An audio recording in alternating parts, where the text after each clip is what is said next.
यवतमाल के जिला सहकारी अस्पताल में मरीजों को कई परेशानियों का सामना करना पड़ता है।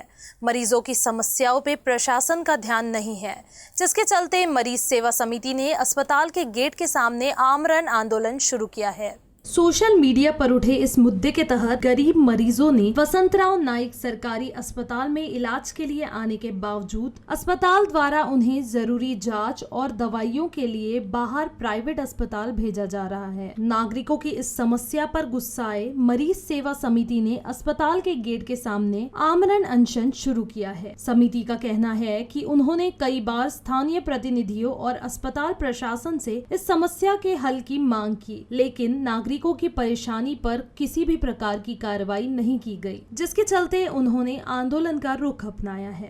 जे सरकारी दवाखान्यातले रुग्ण आहे त्यांना मात्र कोणत्याही प्रकारची ट्रीटमेंट देत नाही आहे। अशा डॉक्टरांनी जर रुग्णालयामध्ये त्यांना दिलेल्या वेळामध्ये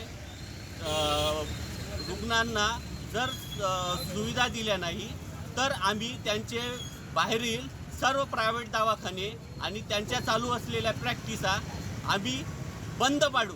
समिति ने मरीजों की भलाई को प्राथमिकता देने की मांग की है और अधिकारियों से तत्काल सुधार की अपील की है। इथले लोकप्रतिनिधी एवढे गिंड्याच्या कातडीचे झाले आहे की त्यांना फक्त इथून माझ्या विचाराने फक्त इथला कमिशनच्या बेसवर काम करण्याचा इश्यू आहे।